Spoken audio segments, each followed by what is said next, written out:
the U.S. Undersecretary for Foreign Assistance, Humanitarian Affairs, and Religious Freedom. And I want to acknowledge Laura Ortiz-Rodriguez, who's also here, and she's the Director of Media Affairs in the U.S. State Department.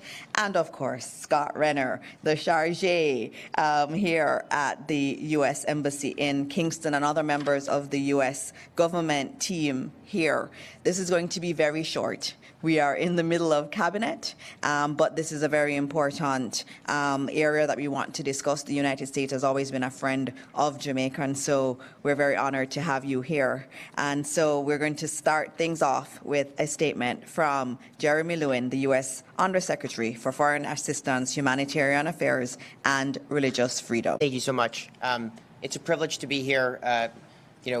The Secretary Rubio, on one of his first international trips, came to Jamaica and said, correctly, that Jamaica is one of the United States' oldest and closest allies, and that means we will be here in the good times and also in the bad times. So we are very fortunate that we were able to mobilize a tremendous amount of U.S. government resources to help respond in the early days of this crisis. We formed a disaster response team even before the hurricane made landfall. They were able to get here, within a day, as soon as the airports and air infrastructure allowed them to come. We brought search and rescue teams from LA and Fairfax County, 70 personnel that we brought in here. They had dogs and chainsaws, and they're experts at sort of moving roads, finding people, rescuing them from difficult situations, and then almost immediately started bringing humanitarian assistance in from our hubs, activating our network of partners, NGOs, from Samaritan's Purse to the UN World Food Program, and in addition, the United States Department of War has significant assets in the region, which we are able to bring under our control. So we were able to bring in heavy lift helicopters, nearly 100 military personnel. They've moved more than 500,000, and that was this morning, and now they're doing a few more flights, so it's going to be way more, 500,000 pounds of life-saving aid. And so their work continues, and our work continues. So with that in mind, I'm announcing an additional $10 million in critical life-saving assistance to the people of Jamaica. That brings our total to $22 million US to date. The financial commitments are only one side of it. That doesn't include all the military personnel, all the search and rescue, but the financial commitments are very significant and help underscore just how important Jamaica is to the United States and to the Secretary. Jamaican people, like our people, are proud and resilient, and we have every faith that they will rebound quickly and will build back even better. With that in mind, we will be here. We will be here tomorrow. We will be here next month. We'll be here for every stage of this recovery. We look forward to continuing. I think Jamaica, this is our backyard. I mean, I think Laura, who's here, the Secretary, and I are all from Miami, which is 500 miles away. We have, 1 million Jamaican Americans. I learned that 2.5 million Americans, we think, come here every year. So it's just tremendously close ties. And that is, we take it very, very, very seriously that we look after our neighbors and our allies, and we'll continue to do so. It's a privilege to be here, and thank you, Prime Minister, for your leadership during this crisis. Thank you, Minister. Let me welcome Under Secretary Lewin and his team to Jamaica, and to immediately say thanks on behalf of the people of Jamaica for the support that you have given, which you have now increased from $12 million US with an additional $10 million US, which will go right into the humanitarian relief and support effort.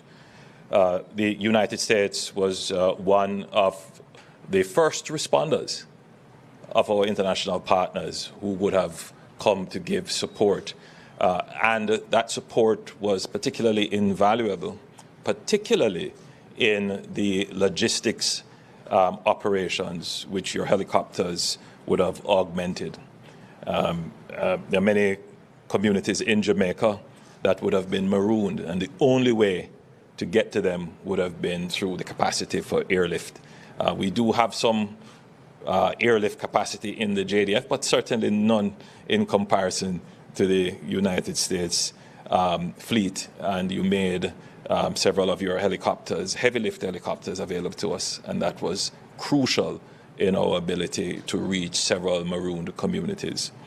The provision of other humanitarian relief also important. And now with your even more greater generosity with a further $10 million that will assist.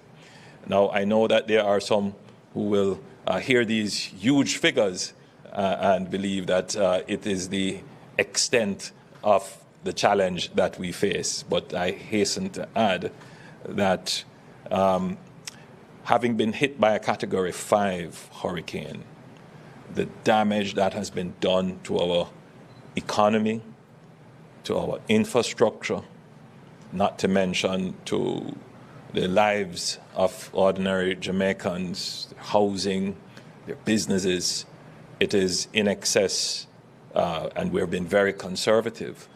The damage is between $6 to $8 billion, and we haven't completed our assessment yet. We expect that that figure will look a little bit differently after we have completed the assessment. In fact, it will be probably much more. So Jamaica's recovery will inevitably have to include support from our partners. And so it is reassuring to know that the United States, our closest partner in this region, is supportive and willing to provide us with as much help as we need. And we do take that with some comfort. But I would also say that Jamaica is investing heavily in its own resilience and its own ability to recover. It is not an easy task to do that, but it is something that we must do as an independent nation, to stand on our own 2 feet and be able to treat with the problems that we face. But it is reassuring to know that as we strive as a resilient people, as a strong people, we have good friends that can be with us along that journey to recovery. Presently, we are in the relief phase of the operations, which I suspect is probably more difficult than the recovery and construction phase, because this is the phase when we have to address the issues of human suffering. Persons are without food, without water, without shelter, without medicine. And that immediate phase creates sometimes very difficult emotional responses. The role of the government is to be empathetic, to be responsive as quickly as possible, but also to build the systems that will ensure that there is an enduring response. Because after a Category 5 hurricane, the relief phase of the disaster is likely to be extended. We're talking several weeks, if not months, of the need for an established supply chain of humanitarian assistance and relief. And then, of course, there is the whole recovery phase, which is when we would seek to get our electrical grid, our water and telecommunications, our road infrastructure back to some semblance of normalcy, so that people can take their lives into their own hands once again. And then, of course, we will move simultaneously into the reconstruction phase, and that will be another area in which we would be seeking to partner with the U.S., particularly in this phase, with investments in infrastructure, technology transfer, and getting commerce back on its feet in Jamaica. So again, Mr. Undersecretary, thank you for coming with your team.